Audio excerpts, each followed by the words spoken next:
একটা অন্যরকম একটা অভিজ্ঞতা এবং অন্যরকম একটা কৃষির সাথে আমি আপনাদেরকে পরিচয় করে দিব।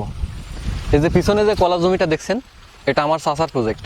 আমার পূর্বের ভিডিওতে আমি আমার চাচাকে নিয়ে তার সমস্ত ক্ষুদ্র ক্ষুদ্র যে ফসলগুলো আছে, প্রজেক্টগুলো আছে, সেগুলো আমি আপনাদেরকে দেখাইছিলাম। তো আমার চাচারই প্রজেক্ট, এই কলা লাগাইছে। তো এই কলাটা এমন একটা কলা, এটা আপনার তরকারি হিসেবে ব্যবহার করা, তরকারি হিসেবে খাওয়া হয়, এটা আপনার পাকিয়ে খাওয়ার জন্য নাই। তো এই কলাটা উঠবে আপনার সামনে ভাদ্র মাসে, শ্রাবণ মাসের শেষ, ভাদ্র মাসের প্রথম থেকে শুরু হবে, ভাদ্র আশ্বিন, কার্তিকের আগ মুহূর্ত। এই জমিতে কিন্তু আবার কার্তিকের আগে কিন্তু এই কলাগুলো উঠে যাবে, এখানে কিন্তু আলু উৎপাদন করবে। তা আসলে একটা অন্যরকম একটা কৃষি। আমি আপনাদেরকে বলি যে এখানে কিন্তু রিস্কটা অনেক কম। এই জমিতে কিন্তু আলু ছিল, আলু উঠানোর পরে দেখেন কলা আপনার আর সর্বোচ্চ 1 থেকে 1.5 মাসের ভিতরে কিন্তু এই কলাতে আপনার খাদি বের হবে, মানে মোজ বের হবে।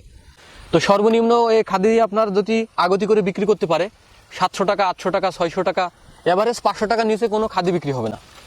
তো 1 বিঘা জমিতে আপনার 260 থেকে 280 পিস গাছ ধরে। তো আপনারা তাহলে মেশিন মারলে বুঝতে পারবেন যে কয় টাকা হয়।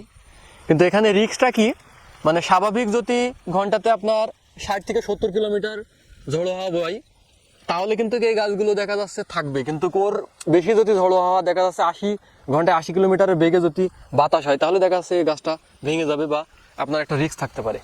দেশের কৃষি অর্থনীতি কি অবস্থা তো আপনারা দেখতে পাচ্ছেন, যে কোন ফসলটা কখন টাকা হচ্ছে এটা কিন্তু বোঝা মুশকিল হয়ে যাচ্ছে।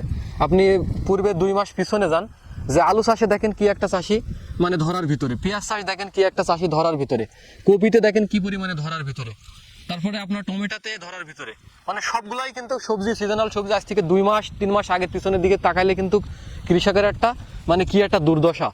এই সারা বাংলাদেশ কিন্তু এই একই অবস্থা। তো আপনারা যদি এইভাবে, আপনার যদি 5 বিঘা জমি থাকে, আপনি যদি 5 রকম ফসল কনভার্ট করেন, একটাতে আপনি যদি লসের সম্মুখীন হয়, আর একটা প্রজেক্ট কিন্তু আপনি দেখা যাচ্ছে আপনার চালানটা আপনি বাঁচতে পারবেন, আপনি অন্তত আপনি এই কৃষিকাজে মাঠে টিকে থাকতে পারবেন। কিন্তু দেখা যাচ্ছে আপনি যদি সবই একমুখী হন, সেখানে যদি আপনি প্রজেক্টে লস করেন, তাহলে কিন্তু কৃষিকাজ আপনার জন্য অনেক কঠিন হয়ে যাবে। তো আপনাদের এই যে অভিজ্ঞতাটা আমি আপনাদেরকে শেয়ার করলাম। আমি জানি না যে আসলে ভালো কি মন্দ, আপনারা অবশ্যই কমেন্টে আমাকে জানাবেন যে আসলে এটা কি বাস্তবমুখী কথা কিনা।